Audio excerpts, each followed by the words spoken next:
सर्ग एक पुढे सुरू. त्या शिखरावर माणसाचे रूप धारण करून जाणाऱ्या हनुमंतास म्हणाला, हे महावानरा, मी मैनाक पर्वत आहे. हे हनुमंता, तुला विश्रांती देण्याकरिता मला समुद्राने आज्ञांकित केले आहे. तेव्हा ये आणि अमृताप्रमाणे असणारी माझ्या शिखरावरील फळांचा आनंदाने आस्वाद घेऊन क्षणभर विश्रांती घेऊन नंतर तू सुखपूर्वक पुढे मार्गाक्रमण कर. असे ऐकून हनुमंताने त्यास सांगितले की, श्रीरामांचे कार्यस्थव मी जात असताना मला खाणे किंवा विश्रांती या कशा काय भासतील. मला तर त्वरित श्रीरामांचे कार्यस्थव जायाचे आहे. असे बोलून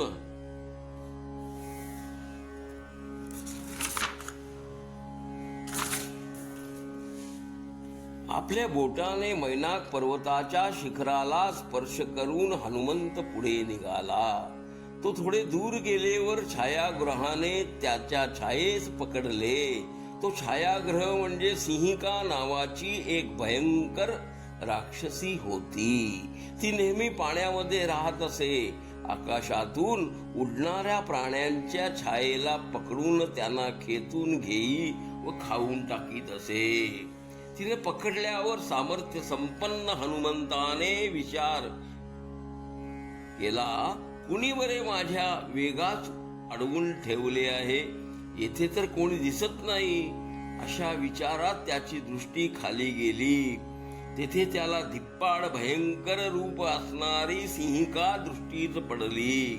त्वरित त्याने पाण्यात उडी मारून आणि रागाने दोन्ही पायांनी लाथा घालूनच ठार करून टाकले तिला. नंतर पुन्हा वर आकाशी उड्डाण करून हनुमंत दक्षिणेकडे निघाला आणि तो समुद्राच्या दक्षिण तीरी पोहोचला. त्या तीरावर फळांनी लगडलेले नाना प्रकारचे वृक्ष होते. नाना प्रकारच्या पशुपक्ष्यांनी ते तीर भरलेले होते. विविध प्रकारच्या पुष्पलतांनी ते शोभिवंत होते. त्या त्रिकुट पर्वताच्या माथ्यावर त्यास एक नगर असल्याचे दिसले. ते नगर अनेक तटांनी युक्त, तर ते तट सर्व बाजूनी खंदकांनी वेढलेले होते. तेव्हा या लंका नगरीत प्रवेश कसा काय करता येईल या विचारात हनुमंत पडला. त्यास चिंतेने ग्रासले. राक्षस राज रावणाने पालन केलेल्या या लंकेत तर मी सूक्ष्म रूप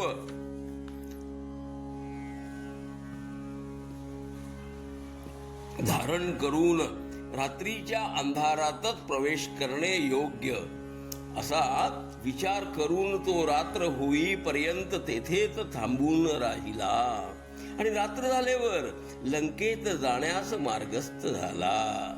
सूक्ष्म रूप धारण करून प्रतापी हनुमंताने लंकेच्या द्वारी प्रवेश केला.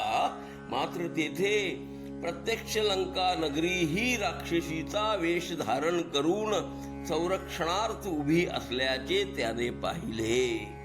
हनुमंत प्रवेश करीत असल्याचे पाहून तिने त्यास दटावले. मग लंकिनीचा अनादर करून चोराप्रमाणे प्रवेश करणारा वानर रूपधारी कोण आहेस तू, काय पाहिजे तुला, असे क्रोधाने बोलून आपल्या लाथेचा तडाखा तिने हनुमंतास दिला. मग हनुमंतानेही आपल्या डाव्या हाताच्या ठोशाने तिला रक्तबंबाळ करून जमिनीवर पाडले.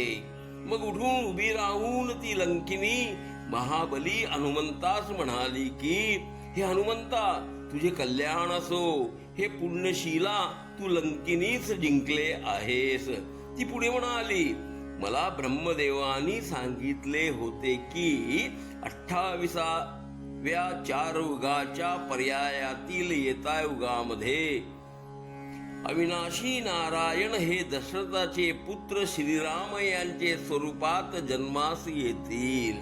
त्यांची योगमाया ही जनकाचे घरी सीता म्हणून जन्मास येईल, कारण की पूर्वी मी नारायणांना भूमीचा भार हरण करण्याविषयी प्रार्थना केली होती. श्रीराम आपला भाऊ व सीतेसह अरण्यात जातील. तेथे या महामाया रूपी सीतेचे अपहरण रावण करील. त्यानंतर रामाबरोबर सुग्रीवाचे सख्य होईल आणि जानकीच्या शोधास्तव सुग्रीव आपल्या वानरांना पाठवेल. त्यातील एक वानर रात्रीचे वेळेस तुझ्या जवळ येईल. तू त्याची निर्भत्सना करून त्याचेवर प्रहार करशील, मग तोही तुझ्यावर मुष्टी प्रहार करेल. हे निष्पाप स्त्रिये, त्या वानराने मुष्टी प्रहार केल्याने जेव्हा तू व्याकुळ होशील तेव्हाच रावणाचा वध होईल, यात संशय नाहीच. ज्यार्थी तू हे पावना मदलंकिनीस जिंकले आहेस, त्या अर्थी आता तू सर्वांनाच जिंकले आहे. माझे सांगणे तू आता ऐकावे. रावणाच्या श्रेष्ठ अंतःपुरात क्रीडा करण्यासाठी एक उत्तम उपवन आहे. त्या उपवनाचे मध्यभागी दिव्य वृक्षांनी भरलेले अशोक वन स्थित असून त्या वनाचे मध्यभागी अशोकाच्या एका विशाल वृक्ष आहे. त्या वृक्षाच्या छायेत भयंकर अशा राक्षसींच्या पहारात सीता असून तिला भेटून तू त्वरित परत जाऊन श्री राघवांना तिची वार्ता कथन करावीस. अरे हनुमंता, बऱ्याच काळानंतर संसाराचे पाशातून मुक्त करणारी श्रीरामांची स्मृती मज प्राप्त होऊन त्यांच्या भक्ताचा अतिशय दुर्लभ असणारा संग मला प्राप्त झाला आहे. म्हणून मी आज धन्यच की झाले आहे.